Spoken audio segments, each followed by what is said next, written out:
সুপ্রিয় ছাত্রীবৃন্দ, আশা করি তোমরা সবাই ভালো আছো। আমরা এক সপ্তাহখানেক সময় ক্লাস নেই পূজার বন্ধের কারণে, শারদীয় বন্ধের কারণে। তো আমরা প্রথম পত্রে প্রথম ক বিভাগে প্রথম অধ্যায়টা পড়িয়ে ফেলেছি। অনেকগুলো বিষয় সেখানে পড়ানো হয়েছে। পুরো একটা অধ্যায় শেষ।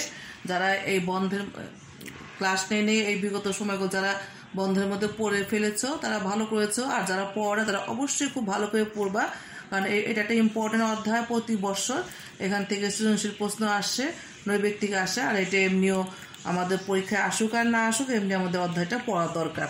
তো আজকে আমরা পড়বো রাষ্ট্রবিজ্ঞানের প্রথম পত্রে খ বিভাগের প্রথম অধ্যায়ের নাম হচ্ছে একাদশ অধ্যায়, আর পড়ানোর বিষয়টা হচ্ছে বাংলাদেশে ঐতিহ্যবাহী বস্ত্র।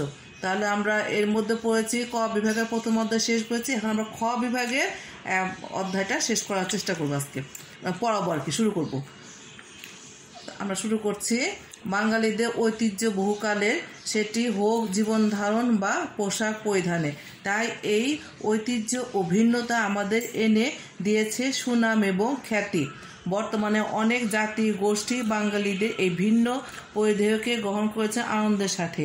এই পোশাকের মাধ্যমে আমরা তুলে ধরতে পারি জাতিসত্তাকে, তেমনি আমাদের চিন্তা চেতনা ও ভালো লাগাও ফুটিয়ে তোলা যায় এর মাধ্যমে। একটি দেশের শিল্প সাহিত্য ঐতিহ্যকে জানা যায় সেই দেশের মানুষের পরিধেয় দেখে। সময় বিবর্তনে অনেক কিছুই বদলে যায়, আমাদের ঐতিহ্য থেকে অনেক কিছু হারিয়ে গেছে কিন্তু যা থেকে যায় তাই চিরস্থায়ী। এমনিতেই তাঁতের কাপড়, মসলিন কাপড়, টাঙ্গাইলের কাপড়, জামদানি কাপড় হারিয়ে যাওয়ার নয়। তাছাড়া রেশম, খদ্দর এবং দেশি সুতির বিভিন্ন কাপড়ের বাজার এখনও টিকে আছে এবং দিন দিন এর কদর কমছে তো নয়, বরং বাড়ছে। তাহলে আমরা একাদশ অধ্যায়ে বাংলাদেশের ঐতিহ্যবাহী বস্ত্রগুলো আমরা পড়ছি। তো এটা ভূমিকাগুলো একটু শুরু করলাম, যেখান থেকে অনেক সময় টুকটাক নৈবেত্তিকগুলি পড়া দরকার, জানা দরকার, সেজন্যই আমরা ভূমিকাটাও দেখলাম। এখন দেখি এরপর বাংলাদেশের ঐতিহ্যবাহী বস্ত্র। ট্রেডিশনাল ক্লথস অফ বাংলাদেশ ছিল পৃথিবীর শ্রেষ্ঠ বস্ত্র শিল্প কেন্দ্র। বাংলাদেশের মসলিন ছিল পৃথিবীর বিখ্যাত।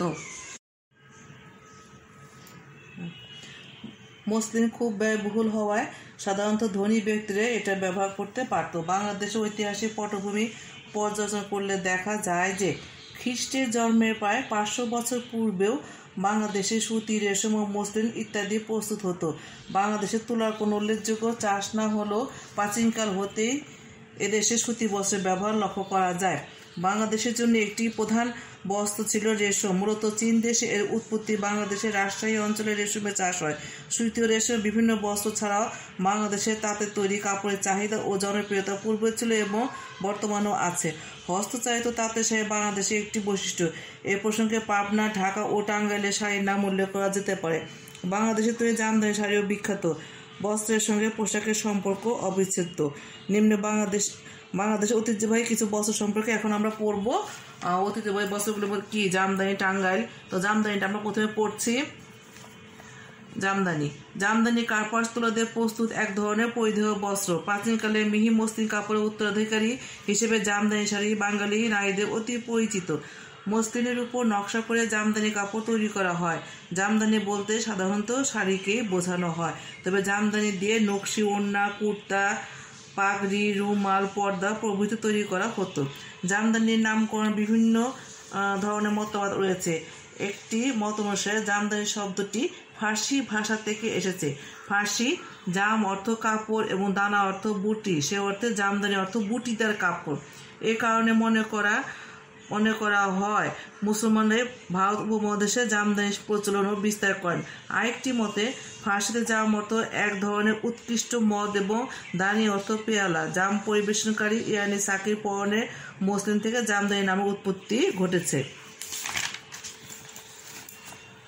জামদানি শাড়ির বৈশিষ্ট্য। জামদানি সুতা। পূর্বে জামদানি বস্ত্র তৈরিতে সুতি ও রেশম সুতা ব্যবহৃত হতো, কিন্তু বর্তমানে রেশম সুতার বদলে নাইলন, সিল্ক এবং সুতি সুতার ব্যবহার করা হচ্ছে। সুতার সূক্ষ্মতার উপর নির্ভর করে জামদানি বস্ত্রের মান ও গুণাগুণ। জামদানি কারিগর। একজন জামদানি কারিগর প্রকৃত অর্থে শিল্পী। একটি জামদানি কাপড় বুনতে প্রতিটি তাঁতে 2 জন করে কারিগর থাকেন। এদের একজন দক্ষ কারিগর আর তার পদবী মূল কারিগর, অপর একজন মূল কারিগরের সহায়তাকারী শিক্ষানবিশ বা শাগরিদ। জামদানি নকশা। কেউ কেউ মনে করেন মুঘল আমলে ইরান, ইরাক থেকে মুসলিম ব্যক্তিবর্গের সহায়তায় কার্পেটের নকশাগুলো এদেশে এসেছে। এই নকশাগুলো জামদানি কারিগর সম্প্রদায় জামদানি বয়নে ব্যবহার করেছে। জামদানি বয়নকারী তাঁতিরা পড়াশোনা জানে না বলে তারা সব নকশা কাগজে আঁকতে পারে না। চারপাশে প্রাকৃতিক বস্তু থেকে ধারণা নিয়ে তারা নিজের মন থেকে সরাসরি কাপড়ে নকশা প্রয়োগ করে থাকে। জামদানি বিখ্যাত ছিল তার বিচিত্র নকশার কারণে। প্রতিটি নকশার ছিল ভিন্ন ভিন্ন নাম: পান্না হাজার, বুটিদার, দুবলি জাল, তেরসা, ঝালর, ময়ূর পাখা, কলমিলতা, পুইলতা, কলকাপাড়, কচুলতা, আঙ্গুরলতা, প্রজাপতি, শাপলা ফুল, জুইবুটি, চন্দ্রপাড়, হংস বলাকা, শবনব, ঝুমকা, জবা ফুল, এমনি নানা রকম ছিল এসব নকশা। ভিন্ন জ্যামিতিক বৈশিষ্ট্যের বয়নশিল্প হিসেবে প্রাচ্যের বয়ন শিল্পের ধারাবাহিকতায় রক্ষায় জনপ্রিয় হয়েছিল জামদানি মোটিভ। এই মোটিভে খুব সহজে কাপড়ের ভেতর ছায়ার মাঝে তৈরি করা হয় নকশার প্রতিবিম্ব। মোটিভগুলো জ্যামিতিক আইন অনুসরণ করলেও তা শুধুমাত্র রেখা, চারকোনা কিংবা ত্রিভুজ নয়, বরং তাদের ফুল, লতা পাতা থেকে শুরু করে ফুটে ওঠে নানা রকম ডিজাইন বিন্যাস। তবে এর পার ও জমিনে অপেক্ষাকৃত মোটা সুতার বুননের মাধ্যমে ডিজাইন ফুটিয়ে তোলা হয়। প্রকারভেদ। জামদানি শাড়ি অনেক প্রকার হয়, তবে প্রাথমিকভাবে জামদানি শাড়ির উপাদান অনুযায়ী দুই প্রকার, যথা হাফ সিল্ক জামদানি, যার আড়াআড়ি সুতাগুলো হয় রেশমে আর লম্বাগুলি সুতাগুলো হয় তুলার। ফুল কটন জামদানি, যা সম্পূর্ণ তুলার সুতার তৈরি। জামদানি ব্যবহার। অতি প্রাচীনকাল থেকে জামদানি বহুল পরিচিত এবং আদৃত।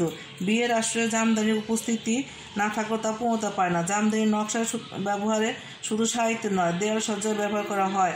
জামদানির বহুবিধ ব্যবহার ইদানিং লক্ষ্য করা যায়। ধনী, মধ্যবিত্ত সব পরিবারে জামদানির আনাগোনা আছে। বর্তমান অবস্থা। বর্তমান শীতলক্ষ্যা নদী পার বরাবর সোনারগাঁ ছিল প্রাচীনকালে জামদানি উৎপাদন কেন্দ্র। বাংলাদেশ স্বাধীন হওয়ার পরে ঢাকার ডেমরায় জামদানি পল্লী তাঁতিদের আর্থিক সাহায্য দেওয়া হয়, তবে মেধা ও পারিশ্রমিক অভাবে তাঁতিরা এখন এই পেশায় আসতে চাইছে না। কিশোরগঞ্জের বাজিতপুর উপজেলার অচল তাঁতগুলো প্রাচীন গৌরবগাথার নীরব সাক্ষী রয়েছে। কিশোরগঞ্জের জঙ্গলবাড়িরও একই দশা। বর্তমানে ঢাকার মিরপুরে জামদানি পল্লী স্থাপিত হয়েছে। বিভিন্ন অনুষ্ঠানে জামদানির চাহিদা এখনও রয়েছে। বর্তমান বাজারে জামদানির উচ্চ মূল্য ও বিপুল চাহিদার কারণে বাংলাদেশে এই শিল্প নতুন গতি সঞ্চার হয়েছে। আমাদের ঐতিহ্যবাহী বস্ত্র আমরা পড়ানো শুরু করেছি। খ বিভাগের যে অধ্যায়টা, একাদশ অধ্যায়, এখানে প্রথমে বইয়ে যেটা আছে জামদানি, সেই জামদানি শাড়িটা আমরা দেখলাম।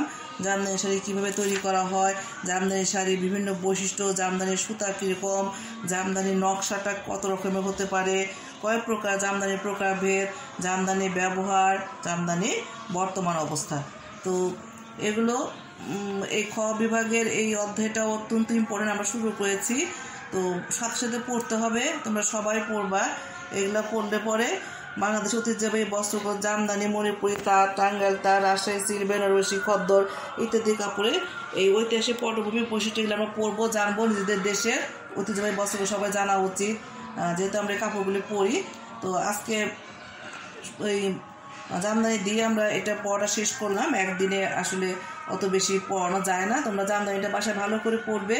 আমি এরপরে নেক্সট আবার এর পরের ক্লাসে পরেরগুলো আবার পড়াবো। আমরা একটু একটু করে পড়ে এই অধ্যায় দেখবো যে বেশ অল্প দিনে আমাদের দু চারটা ক্লাসের মাধ্যমে শেষ হয়ে যাবে। তোমরা সবাই বাসায় ভালো করে পড়বে। হয়তো কলেজে একসময় খুলে যাবে, কিন্তু যদি সময় মতো পড়ালেখা না করো, এই পড়াগুলো জমে থাকলে, আমি আগেই বলেছি গার্হস্থ্য বিজ্ঞান সহজ মনে হলো 6-7 গার্হস্থ্য বিজ্ঞানের মতো না। তোমাদের যদি নিয়মিত পড়ালেখা না করো, পড়া যদি জমে থাকে, তখন এগুলো আর ভালো লাগবে না, পরীক্ষায় A+ পাবা না।